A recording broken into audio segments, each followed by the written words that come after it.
Good morning and welcome to the Blue Economy Podcast. I'm your host, Katherine O'Fallon. During this podcast today, we're going to be really getting into all the blue economy opportunities and commercialization so that we can take care of our environment, be more sustainable in our space, but also create jobs and build business around this really great opportunity that's sitting right here at the center of Florida, where we're at right now. And we're really excited today to continue our podcast after our last one with Fabian Cousteau, talking about some of the projects that he's working on.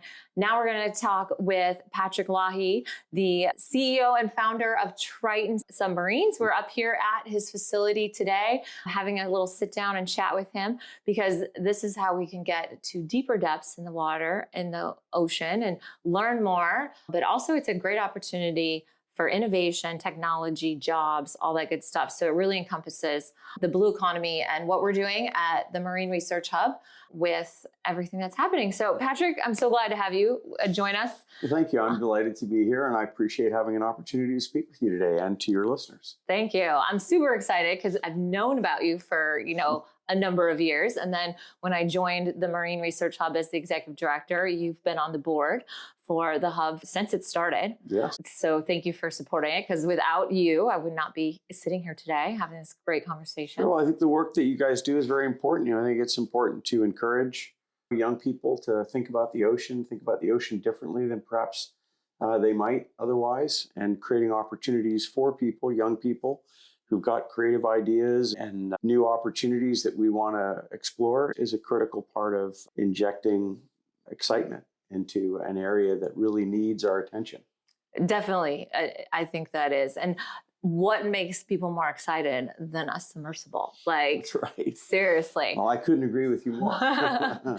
So you've been in this space for quite a long time. So I want to kind of do a little backtrack and chat with you a little bit about how you got into the space, and really actually how you kind of established the space, because it's really kind of honestly new in many regards. Yeah, it is relatively new business. The idea of building personal submarines that a private individual can purchase and put on a vessel or base somewhere is a relatively new concept. I mean, submarines have been around a long time, and I've been working with them for more than 40 years. I was very fortunate to get my start when human-occupied vehicles or submersibles were still being used in the oil and gas industry, which was a long time ago. My career actually began as a diver. I was a hard hat diver. I worked for a commercial diving company initially on the West Coast called International Underwater Contractors. Fantastic company. It was privately owned by a gentleman named Andre Galern and his family. And Andre was from France, and he was one of those early French pioneers who were responsible for so many things. When you think of the people that hailed from that part of the world, Cousteau, Gagnon, Galern, and of course Delos, all of them went on to have remarkable careers in the underwater business. And I was very lucky. At the age of 19, I went to work for IUC. They had just opened an office on the West Coast, and I was working for them as a diver, but one of the things that, I quickly saw was that they owned a number of submersibles, and the subs were being used. There was a variety of them. They had, at that time, it was kind of an interesting period. In the 60s and 70s, really sort of the heyday of occupied vehicles, there was a lot of subs out there, and everybody was interested in it. You had General Motors that had built subs, Lockheed Missiles in space. You had... Wow, everyone was building stuff. You did. You had Reynolds Aluminum. You had North American Rockwell.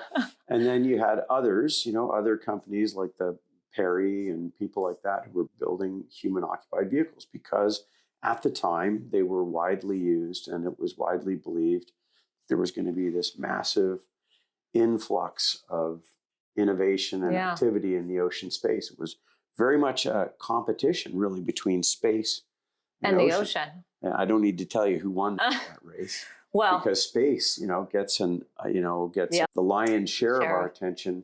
And, not that there's anything wrong with space exploration. It's fascinating stuff. There's a lot of similarities, though, in terms of... There's a lot of similarities, but there's a lot of differences. And I think, you need to sort of highlight both. To me, the ocean is the most remarkable place on our planet. And frankly, we have a lot to learn from it. And we could be doing much more in the ocean space, which is why initiatives like the Marine Research Hub and things of that nature are so important. Because as a young person, I can easily point to the things that I was seeing, reading and watching. Cousteau series, for example, where I was just captivated by the things I was seeing on television. I was given a book when I was 13 years old called Underwater Man, written by a guy named Dr. Joe McGinnis. I'm from Canada originally, and Joe McGinnis was like our Cousteau. Yeah. He was this incredibly passionate, intelligent man who was doing all this pioneering work in the ocean space. I was given that book and I just devoured it, and it really changed the trajectory of my life. I can sort of point to that moment as when I took an interest in diving. So I was 13. I learned how to scuba dive. And then a few years later, much to my parents' chagrin, I told them I wanted to become a commercial diver. I went to a commercial diving school where I went through an air mixed gas and bell saturation diving course. And then, began my diving career in Santa Barbara, working for Andre at IUC. And that's where I was exposed to subs for the first time. And, to me, at the time, I had no idea the impact that introduction was going to have. But I vividly remember my very first dive in a sub. It was probably about 1983.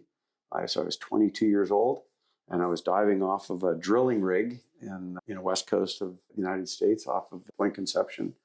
A ship, I think a rig called the Diamond M General, and we were on a blowout preventer. It was in this little one-person sub called a Mantis, which was like a sub that you wear, an atmospheric diving suit. You kind of slide into it. They close the hatch behind you, and away you go. And that dive, where I kind of got launched into this cobalt blue water, just changed my life once again. I made this dive down to about 1,400 feet, came right back up, climbed out, and then had lunch.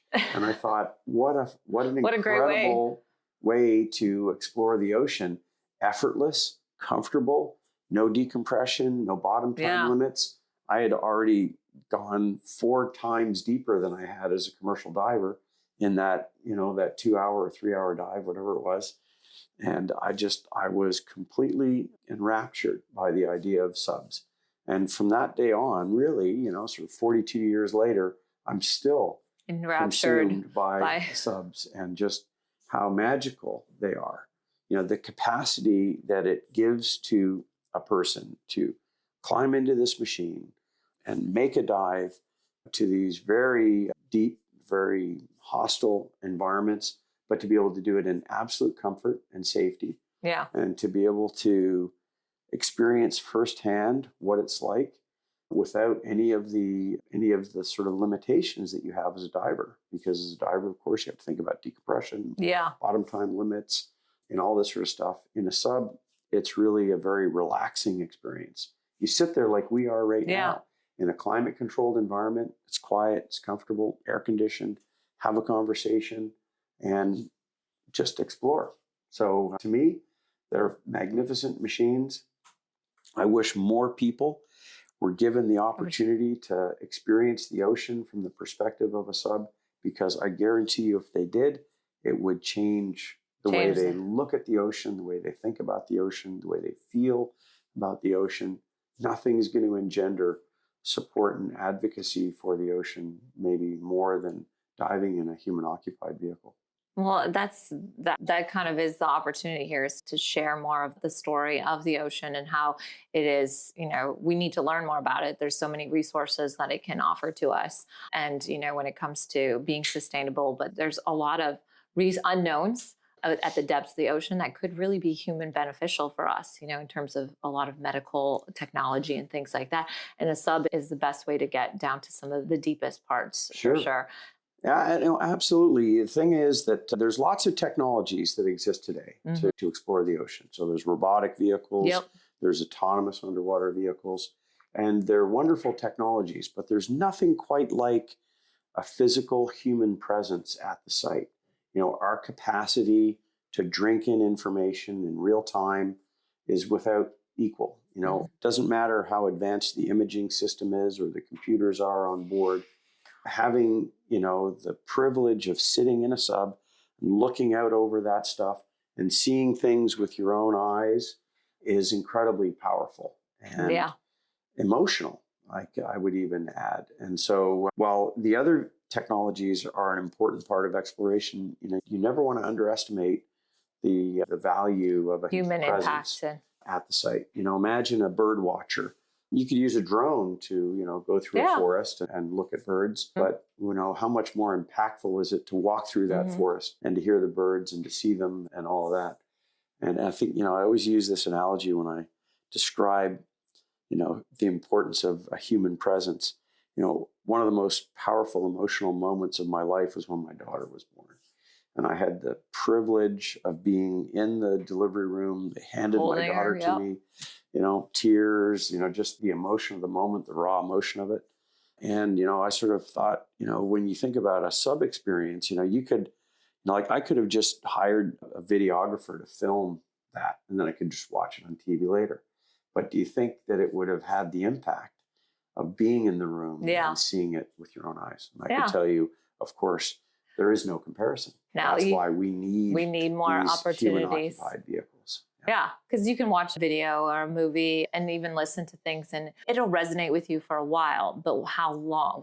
But that physical, being underwater will. Oh my God, yeah. You can, like you said, you remember your first dive. That's right. I remember Vividly. my first dive as well. And Yeah. it just stays with you. I mean, I can remember every part of that. Yeah. That dive, the sort of bone white of the riser and the blowout preventer on the bottom, and this beautiful blue water, as I sort of made my way over and then down. Just so incredible. And I'll give you one more example, just a quick one. But yeah, no worries. When we first built our first Triton, when we first used our first Triton 3303 on a filming project in Japan back in 2010, we filmed the giant squid with the Triton 3303 from one of our clients' vessels. It's called the Alusha. And it was one of two documentaries that were made in Japan that summer. One was filming deep sea sharks in Sagami Bay, just outside of Tokyo, I'm sorry. And then in the southern part of Japan's territorial fishing waters in a place called Chichichima, we filmed the giant squid. Now, nobody knew that we'd be successful in filming the giant squid. Yeah. It was like a naturalist's wet dream, to see. Well, what are you didn't know if you would. To see the giant squid. Nobody had ever filmed one before. People had seen pieces of them and that sort of stuff, but nobody had ever physically seen it. And there were 3 scientists out there, all with their own methodologies of how they were going to capture footage of the giant squid. And on the day when the giant squid was filmed, for 22 minutes from about 2,000 feet to over 3,000 feet, the scientist sitting in the seat was a guy named Dr. Kubadera, man in his 70s at the time, and a gentleman who had devoted his life to studying this animal, and who was very passionate about that subject.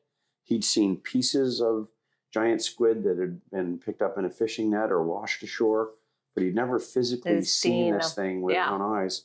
So on that dive, when the lights were turned on, and he suddenly was face to face with this magnificent animal that he'd spent his life studying, he wept. The emotion of the moment was so powerful, it just overwhelmed him. And that is what I'm talking about. Yeah. You cannot duplicate that with any other technology. Yeah. Being physically there and seeing it will change your perspective forever. And that's why we need more of these things. We need more people getting a chance to see what it's like to be underwater. There's tourist submarines out there that people can dive on. And, a lot of people are afraid of the ocean. Yes, unfortunately. And put your face down, put a mask on, put a snorkel on, anything like that's going to let you see how beautiful it is. Because when you look out over it, you see this dark water and it's not necessarily the unknown is sometimes always inviting. Yeah. But once you've seen it and you've seen it with the lights on and you're kind of presented with the majesty of it, then you're going to be captivated by it, as I was. As I think anybody, if you're a diver, you know what I'm talking about. You the first time you went diving and you saw that stuff with your own eyes, How powerful was that experience for you? Yeah. Oh, I remember my first dive. I was very worried. I didn't dive until later I was probably 20. I was going to college to be a marine biologist. No And kidding. all I could think about. My daughter. My yeah. daughter's doing that at University of Ulster. She's studying ocean policy. Oh, very good. At University of Miami. That's great. Well, then we're definitely going to need to connect with her because we partner with the University of Miami on fantastic. stuff. And great so, organization. yeah, for sure. we'll definitely have to, because that is a big part of the blue economy is understanding ocean policy, but understanding the marine, you've got to have a very broad kind of understanding of marine science and biology and the ecosystem in order to implement policy. That's right. And in order to implement technology. But yeah, I remember I grew up in the Midwest. So Minnesota, landlocked, but I'm, swimming and all that stuff since I was a kid. But I remember my first dive, I was in Curacao, which is where I was doing an internship. And I was so worried that I wasn't going to like it, or I wasn't going to be able to clear my ears, or I was going to be like, I was going to be uncomfortable. I was going to be claustrophobic.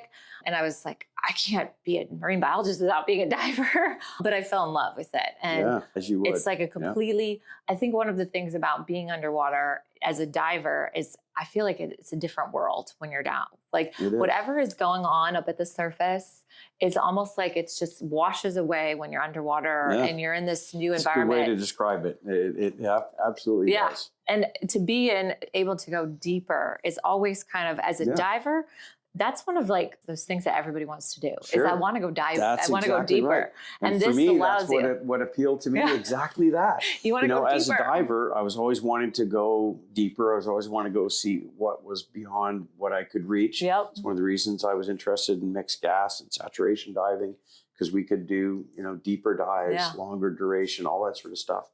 But, you put a person in a sub and then you remove all of those limitations. You no longer have decompression challenges or bottom time limits or physical exertion limitations, right? As we get older and as we're challenged with physical limitations, not everybody can put all that heavy equipment on and go diving, or people find it intimidating. Yeah. So not everybody can clear their ears. Yeah. In a sub, you don't have any of those things. You're at one atmosphere. You never experience pressure changes other than pressure changes that are so small, you can measure them with a barometer, just millibars of pressure. In fact, taking off probably an even airplane, less than an airplane. Oh yeah. Well, in fact, they'll go up in an airplane, and I think the pressure is typically somewhere around 5,000 or 8,000 feet that they maintain the cabin at. In a sub, the pressure might change 10 or 20 millibars, a fraction of what it changes when you go up in an aircraft. So it is really a sublime experience because it's effortless, it's comfortable, it's quiet. You don't have all the drama and all the stress that some people have when they're diving. Because you don't have to be fixated on, how much air do I have left and what are my bottom time limits, how much decompression do I have to do. Having said that, I love diving, and I'm certainly not knocking diving, because diving is what led me to all these wonderful things and being physically underwater. It's just another way to experience the underwater world. Well, it allows you to go so much deeper and to go to places that you simply couldn't go as a diver. The simple fact is, our bodies and our biology limits us significantly. The ocean is a vast place. Average depth of the ocean is 4,000 meters, 13,000 feet. You're not going down there as a diver. Yeah. And so one of the things that is necessary is, to be able to build a machine that you can put human beings in that will allow them to safely explore these more remote parts of our ocean, which are the areas that we've least explored, not surprisingly, because they're the most challenging for us to visit. So let's talk a little bit about some of that technology that's in some of these amazing submersibles that you have. And I know you've gone to your submersibles have gone to some of the deepest depths. So you want to the very deepest depths. Yeah. Very bottom of the ocean, 7 miles underwater, 36,000 feet.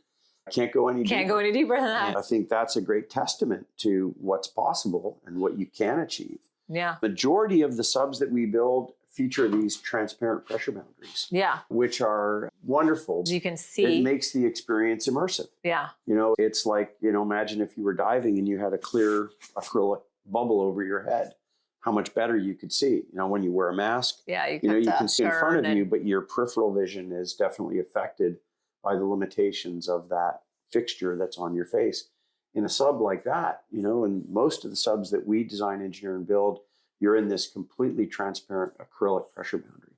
And acrylic's a wonderful material, in addition to it being strong and malleable, so you can shape it into these perfect spheres, which have the strength to resist the external pressure. It's also transparent, so you can see through it. It's a great insulator. But here's another interesting quality. Acrylic has the same refractive index as water. So when you're inside of a sub with an acrylic hull, and that sub goes underwater, submerges, it's like the acrylic that you're protected by disappears, it vanishes. It feels like there's no barrier. That's right. It feels like there's nothing there. Like you could reach out and touch the animals that are there. They could swim into the cabin. And so the impact of that is powerful. I mean, I can tell you that when you first submerge in a Triton sub, with an acrylic pressure boundary, you see people inevitably sort of do this. They back up because they suddenly feel vulnerable. Yeah. Well, of course, you're not vulnerable. In most of our subs, you're behind 6, 8, 10, 12 inches of acrylic. So, you're protected. But the illusion is that there's nothing there. Yeah. And that is a powerful illusion because you feel like you're immersed in that environment. You're not just in it, but, you're in it with them. Like, they're right there with you. Like and that makes the fish is swimming at you and you feel like it's going to come right through the glass, but it's not. Yeah. And at first it can be a little disarming, a little alarming, but ultimately when you get comfortable with the idea, it's just profoundly powerful, impactful, just incredible to look around and just feel like there's nothing in your view or preventing you from. And you don't have to, like you said, with a mask, you have to turn and see, but because you have pretty much, 180 degrees there. Well, almost 320. Yeah, if you go all the way to the back there. All the way behind you and underneath you and above you. And, that is really awesome. Interesting because, when you're looking forward like we are right now, you can see a lot of things out of your peripheral vision. When you're using a robotic vehicle and they're using a camera, even a camera with a wide angle lens, there's things happening over here that the camera is not going to see. When you're sitting in a sub, you see them, your peripheral vision. So you turn and suddenly you're capable of seeing things that a typical imaging system would never see, that would miss. Our brains, our senses, we always talk about the human mind, the human computer. We're the most advanced computer that's out there. Never mind about AI and all that sort of stuff. And so, we have to continue to prioritize a human presence in the deep ocean. Yeah. But it's important that human presence is in machines that are properly designed. And safe and engineered. And let's continue to talk a little bit about not only the technology, but the people, the skills in this space as well. And some of the training that might go into your staff and pilots and things like that to, maintain the equipment and build it, but also to operate it safely as well. So can you touch on like some of those, those jobs? So at Triton, we employ a whole range of people with a wide variety of skills.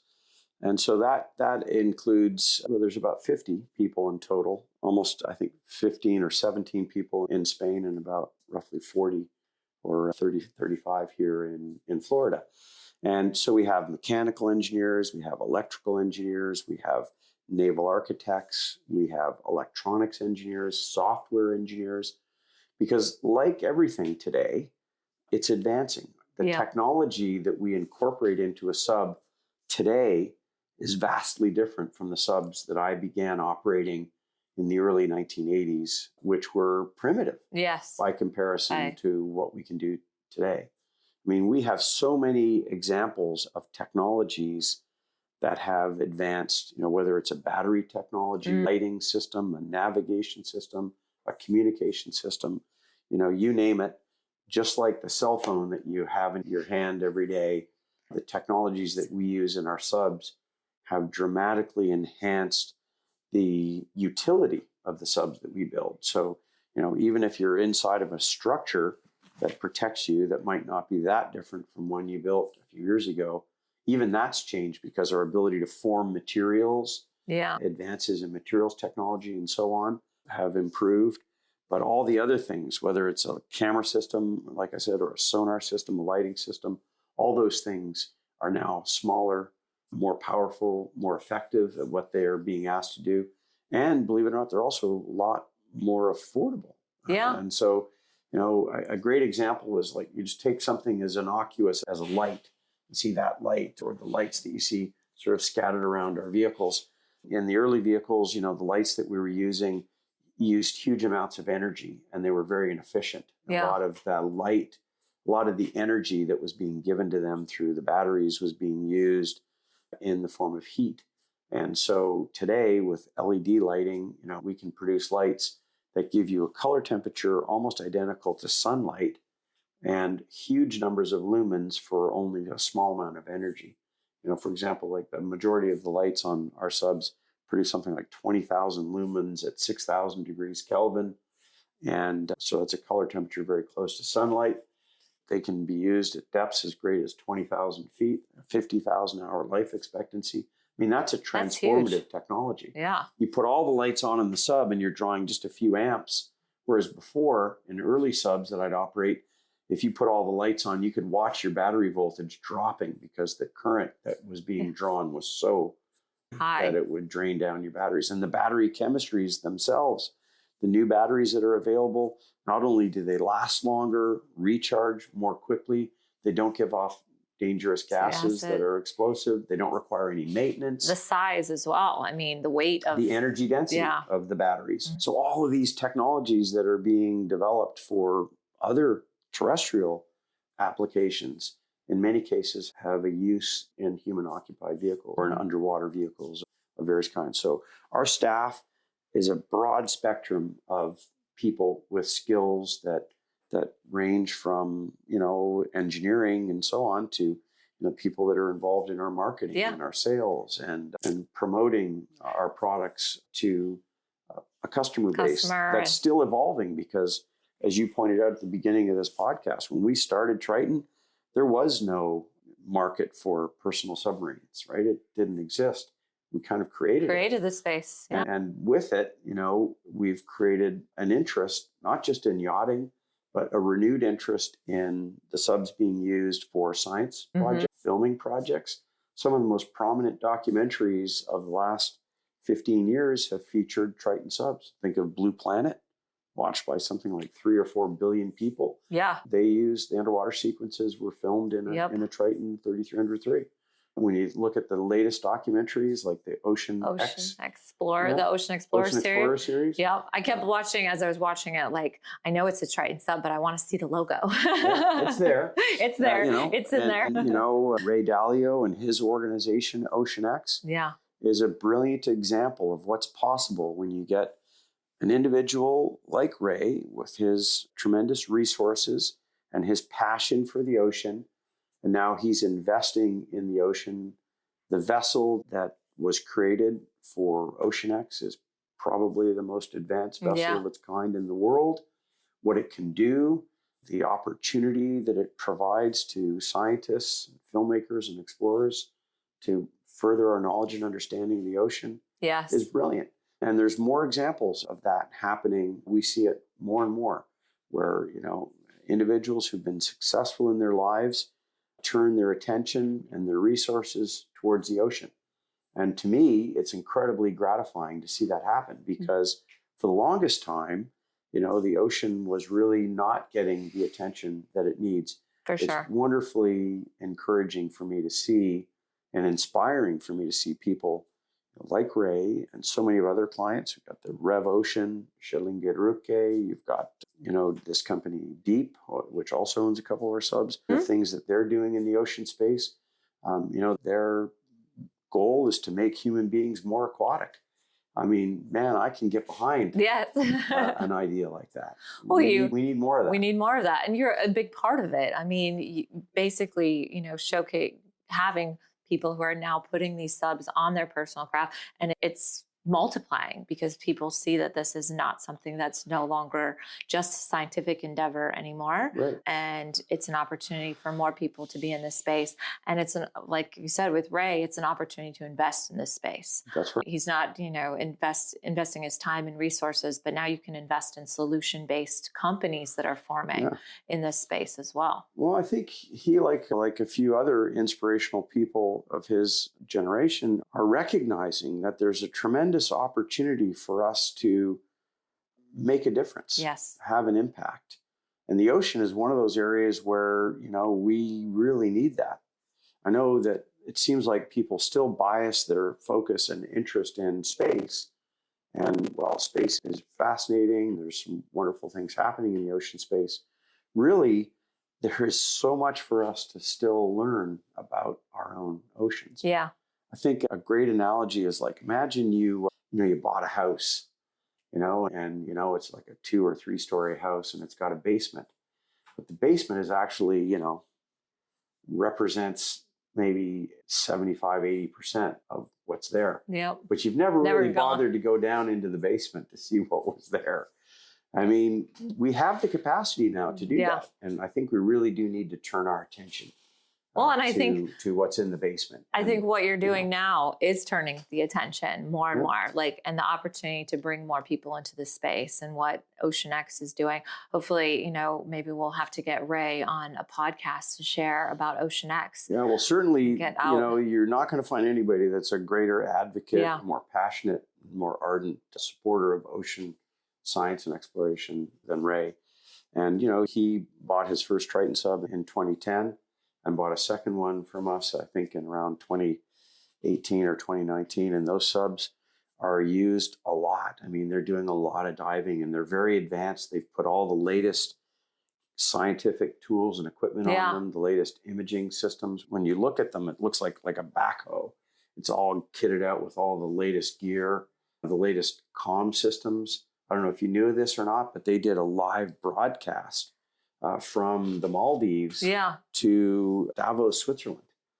So, I think I did hear about that. Incredible. Yes. So here's Ray with a group of, world leaders, in Davos talking at the World Economic Forum.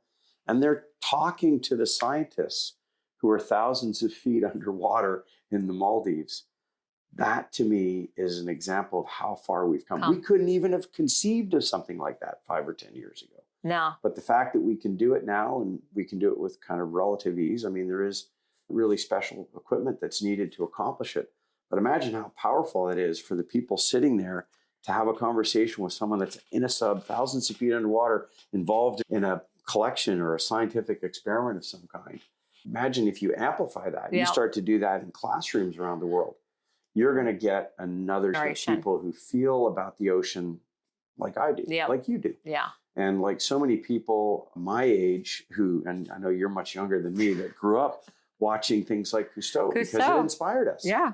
I think it's not coincidental that so many people, that are my age are fascinated by the ocean. And I think a lot of it has to do with those sort of wonderful documentaries. And we need to see more of that. I know that's one of the missions of OceanX, for example, is to create more content, ocean content, and to distribute it to people around the world. And you get filmmakers like Jim Cameron, and things that he's done in the ocean space. And he works closely with OceanX and with us, with us here at Triton. In fact, we're working on a project now. But anyway, so people like that, they can really move the needle. For sure. Because they mix it up with people at a different level in the food chain than I do. Yeah. But we can build the tools that people like that you're can supplying use. the tools to help share that message. And I those think tools are important. That's important. And it's really important to bring in the economic side of it because the opportunity for the business community, and it's not only inspiring future generations. My background is education. So I will always be an ardent supporter of, education and being able to bring things that are happening in the ocean back into the classroom to inspire the future generations. But we also need the investment to happen now so that we can can get those future generations to see that these are jobs that are available in this space. Right. They can be the ones who are working on building these next generation of subs. They can be the ones who are telling the story of it. They can be the ones who are building solutions to take care of our waters and our infrastructure. But we need these tools to continue to inspire. And I love bringing young people into the facility, letting them see these wonderful machines, because if you want to see kids kind of light up, they see one of these things, they immediately get it. Oh, this is like a spaceship that goes underwater. Yeah, it's super cool. And they are not only cool, but they're beautiful and they're magnificent. And, I just wish we could get more people in there. But you're right, content is a great way to do that. Not everybody's going to have the opportunity to dive in a sub, but if you can create great content using these subs that show other people in them, having conversations, doing these things like live broadcasts, but imagine doing them in a classroom and then having the kids in the classroom ask questions and speak directly to them. That's how you're going to get another generation of people that are going to say, hey, you know what, maybe I should consider an oceanic career. Maybe, I don't have to build bridges or, skyscrapers. Not that there's anything wrong with that. No, but there's a lot of more opportunity. The ocean definitely needs our attention, perhaps more than ever in our history. Yeah. I think people recognize that, at least people who take the time to learn a little bit more about it. And, I'm a firm believer in human beings' capacity to solve problems, the ingenuity of the human species. Yes, we've created a big mess and all that stuff, but we also have a tremendous capacity to solve problems, figure things out. And right now, the ocean, which is under a lot of pressure, under a lot of stress for various reasons, if we start turning our attention toward it, starting investing in science and exploration and studying of the ocean, I think we can solve some of these really intractable problems. And interestingly, there may be other things that come out of that help us with things like, degenerative diseases or food problems, energy problems. Yep. There's all kinds of brilliantly remarkable animals that live in the ocean that have been living there for a long time we haven't studied. And they discover things every once in a while that surprise us. I think Harbor Branch discovered one of the most successful tumor treatments for a deep water sponge that was harvested by a submarine. For sure. Submersible by the JSLs. I think I was reading a thing about scripts and something they had pulled out of a microbe or something from the deep sea. And you have to forgive me, I'm not a scientist. It's all right. But that they've discovered kills glioblastoma cells. Yes. So, I'm certainly no authority on the scientific applications of these things. Like I said, we're just the people that build the tools to bring it back. Like scientists and filmmakers and explorers to use them. But the things that we have still to learn in the ocean are vast. Yes. And that's because the area that needs to be explored is equally vast. Well, I love everything you're talking about, because as a scientist and as an educator, being able to share this and inspire future generations. I mean, I brought some of my students, one of the first boat shows that I brought my student, we've been bringing, when I was formerly in education, I was at New River Middle School. Okay. And we'd bring the students to the boat show. And I'll never forget some of the excitement of them being able to, I stood next to a submarine. That's it. I stood next to this. Spaceship. I got to see it. And it is for a lot of students, that's what it is. And it does inspire them, but they don't know what they don't know. Yeah. So we really have to create that exposure. It's all about exposing people. Well, it's curriculum, right? You need to change the curriculum and have the ocean become part of what people are reading about and studying in school. Yeah. Because a lot of people don't like you. I grew up in a place that was far away from the ocean. How I ended up in the ocean is a long story, and I'll spare you the details. We'll have to do that on the next podcast, maybe. But I can tell you, when I saw the ocean, I was captivated immediately and have been ever since. And that love affair continues to this day. Yeah. We're lucky we live in Florida, so we get to see the ocean. And some of us are lucky enough to swim in it and dive in it and then really appreciate how magnificent it is. Unfortunately, vast majority of the people in the country don't get that. Yeah. So all you can do is rely on content Yeah. And then, occasionally you'll get people We'll like get more. from the Midwest or from Canada that end up, with ocean careers. Why? Because it captivated us. And it's a passion, I think, for a lot of people in this space. And the more people we can expose to that, they're going to become passionate about it as well. Yeah. I want to talk, you talked about some of the projects that you've been working on and done. I want to think back. I mean, you've done a lot of amazing projects. Think back to some of the ones that you feel were the most memorable or the most impactful for you. Well, there have been so many, and I have been very fortunate. Like I say, working in this business for 42 years and with Triton 18 years. Certainly one of the things would have to be, that white sub that you see right there, which we call the Triton 36,002. We began that project when we first met the customer in 2015. Okay. We did an initial design and engineering study. A year later, we presented him with preliminary findings and a budget.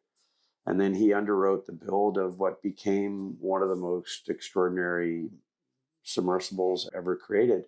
The first ever sub that can go to any depth in the ocean. And that's certified and accredited. Yeah. And that sub continues that legacy today, although it's no longer in the hands of the customer we built it for because it was sold to an onward buyer. But the new organization, Inkfish, and the things they're doing with it, equally inspiring, massively important to humanity, and largely because they're exploring that portion of the ocean that we've spent almost no time exploring. Yeah. So if you think of the ocean, I said earlier, 4,000 meters average depth. If you get to 6,000 meters or 20,000 feet, you can virtually visit 98% of the ocean. And if you look at all of the really deep diving subs that exist in the world, most of them are rated to 6,000 meters, 6,500 meters, maybe 7,000 meters. And that's because they know statistically that they can visit 98% of the seafloor. People figured, that's good enough. Yeah. Who cares about that last 2%? 2%. 2%, that's nothing. Well, just to give you an idea of how significant that 2% of the ocean is, it's an area the size of the continental United States. So imagine if you have a world, but you're not going to explore one area that's as big as the U.S., the entire continental United States. That would seem like a pretty big thing to kind of just step over. Yeah. When you think it takes you 5 hours to fly across the United States at 600 miles an hour. So it's a vast area. Yeah. And it's a fascinating area because the animals that live in the deep ocean and the things that are happening in these deep hadal trenches are phenomenal. Part of what the Earth is all about. How it was what created. Shaped us and created us. So the opportunity of building a sub that could make daily dives to the deepest and most remote places in our ocean was certainly one of the most powerful, professional moments of my life. And do you, you've been to the deepest parts? I mean, I know you test most of your. We do. We test we everything. test all of them, and that sub I think has made 20 dives to full ocean depth, which is around 35,865 feet.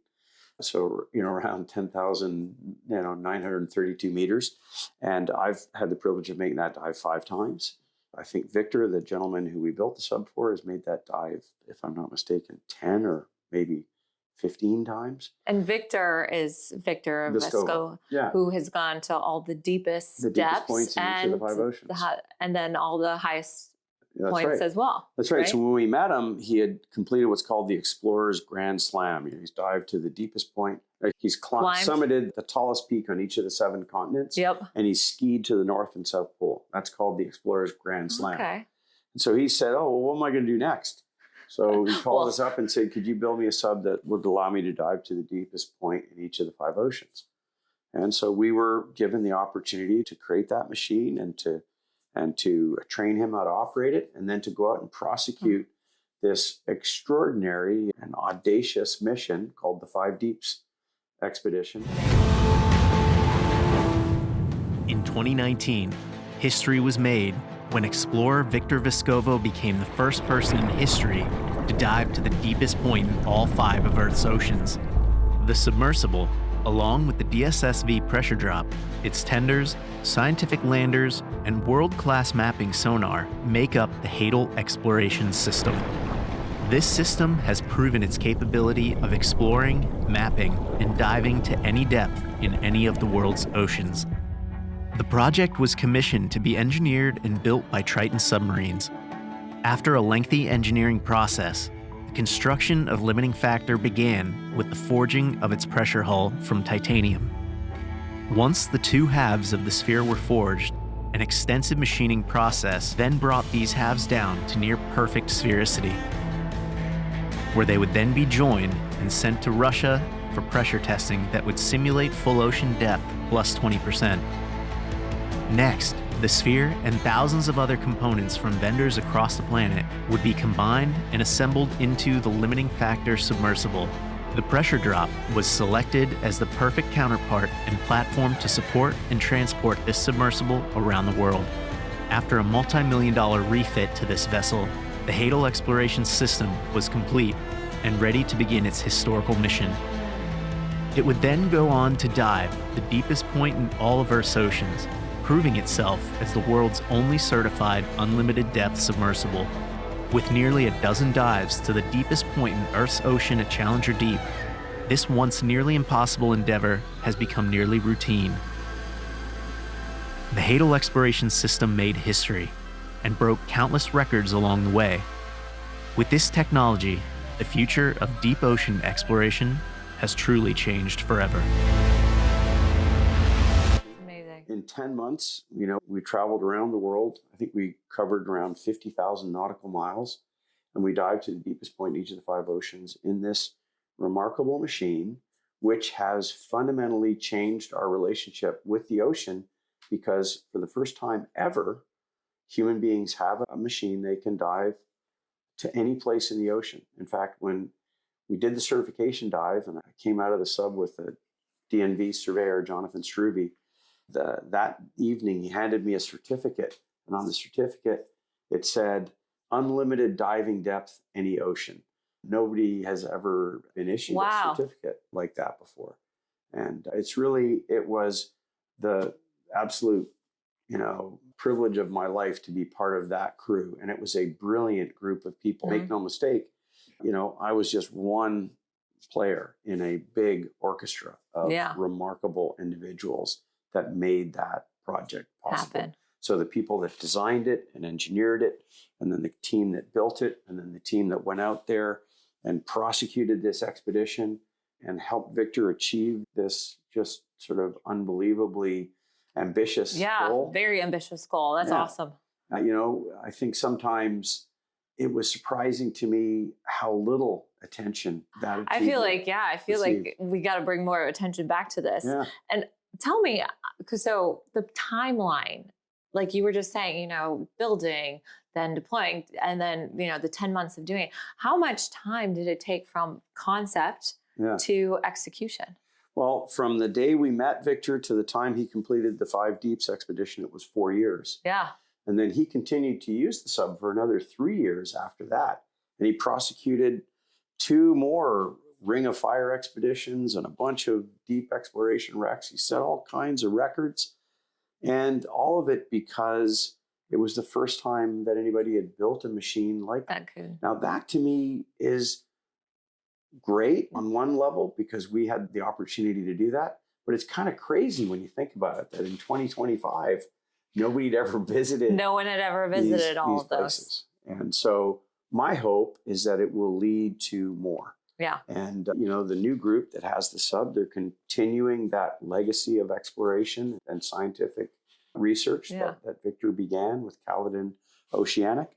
And I'm sure they're gonna rack up an equally fascinating number of achievements.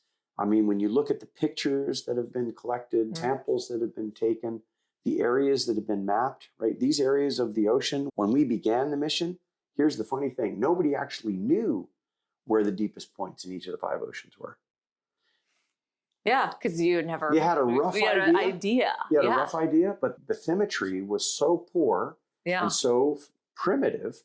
In many cases, from soundings that were done, hundreds of years ago or whatever, or it's from satellite imagery, which is incredibly crude. Well, you get that far down. space telescope, with blinders on, it just not very discriminating. So we had to go over these areas with a multi-beam and actually create the mapping before we could actually identify the spots that he would then dive in. And that gift of all of that mapping, over 1,000 square kilometers of deep ocean mapping, was gifted to the JEBCO database and made available to the scientific community around the world to hopefully open the door to that basement and put a little light on and let people see what's down there. Yeah. And they've continued that mapping program, and that is a critically important part. Knowing what's there, first and foremost, and then having the opportunity to go and explore it. Yeah. Data is such an important part that people don't realize is so crucial in making decisions and how we're going to, learn more and manage and policy. Like we mentioned earlier, we have to have the information before we can make the decisions. So you got to have the data before we can, move forward with any of that other opportunity. Yeah, there's all kinds of technical challenges associated with working in the deep ocean, not just the fact that it's high pressure, it's dark, it's cold, it's rough on the surface, getting equipment in and out is problematic. Yeah. But other challenges like, radio frequencies attenuate in the ocean. You can't, transmit a radio signal, radio frequency, vast distances. You have to use acoustic communications. It's bandwidth limited. There's all kinds of things, technical challenges that we have to solve. This is where brilliant young engineers coming in might have an insight, an idea, creative solution that hadn't occurred to people before. And I see this happening now. Yeah. And we have a brilliant group of young engineers here that they come out of school, they've got great ideas. I always, sort of jokingly say unencumbered by experience. Yeah. And it sounds like a backhanded compliment, but it's true. Yeah. Sometimes coming in with a fresh perspective is how you can solve an intractable problem.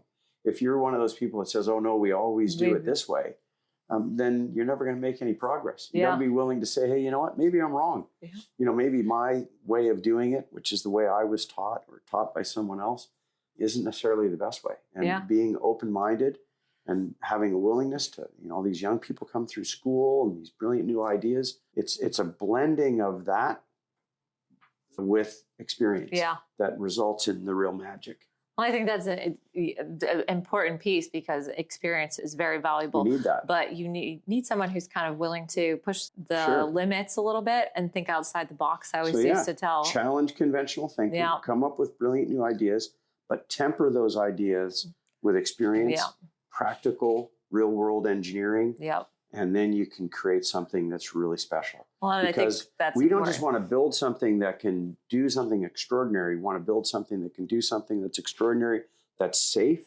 that's reliable, that's simple and effective. And that requires really good engineers and people at all levels, whether it's a technician on the floor that's putting something together, or that's because we have lots of brilliant assembly technicians, the people that actually put these things together. And sometimes their insights will help an engineer create a better engineering solution, because something that they might have thought of on a computer, they think is brilliant, but when you put it in, it doesn't always work out the way. It's not going to work for these reasons. And then you get that feedback loop is what creates fantastic design and engineering solutions. So before we kind of wrap up here, because I know we could talk so much longer. I feel like this time has gone by so quick. I know I have long-winded answers. I know I love, I put everybody to sleep. If anyone, no, not at all, because I feel like I have a lot more questions. So definitely going to be having to look for a second podcast, and I think I definitely want to be in one of these doing it next time. Live broadcast. Right? Let's do it. We already talked about it. Let's do a live broadcast and make it happen here, Patrick, right? You mentioned for a moment kind of the future of the space and the opportunity. Do you feel like we're at the time back when, you talked about Jacques Cousteau and that era when it was really kind of this boom of submersibles and diving and getting under? Do you feel like we're kind of back in another opportunity? I do. I think it's like the second opportunity that we've been afforded when advances in technology, materials technology, software, analytical, our ability to analyze complex structures, development of new technologies. We're at the cusp of being able to create really extraordinary things, really magical machines that are based on all the things that have happened in the last 20, 30 years. So I do feel we're at the dawn of another very exciting age where you're going to see more emphasis placed on the ocean. Yeah. Because we have to place an emphasis on it. And you're going to see more effective technology, better equipment, stuff that can do things we couldn't even have imagined 5 or 10 years ago.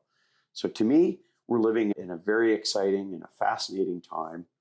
I don't think there's been a better time for anybody that has an interest in the ocean to get into the ocean space, because there's really no limit to what you could do. Yeah. It's limited by your imagination, your creativity, your willingness to work hard.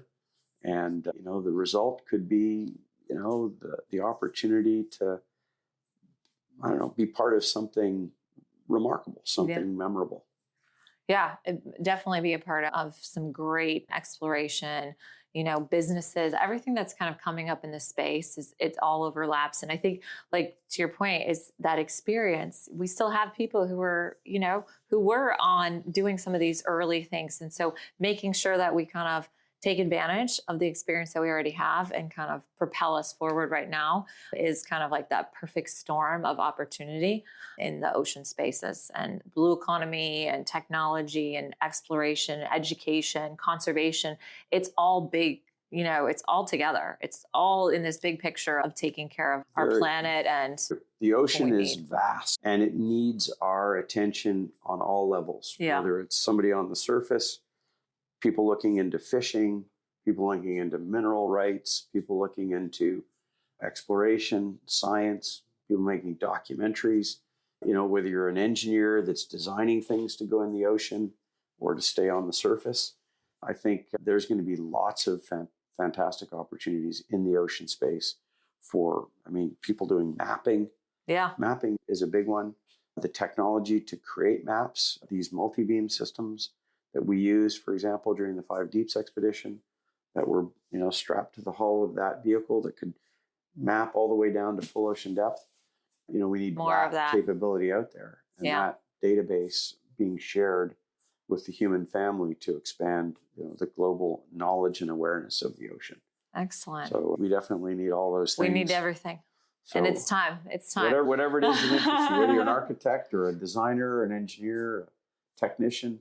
All this makes me excited. Like, I want to go back to the be ocean able to start needs you. doing. I want to start, sometimes you think back and like, ooh, if I could have done that, or if I would have known about that earlier, where could I be? What could I be doing? But I think no matter where people are at in their life, that there's still an opportunity to engage in this space.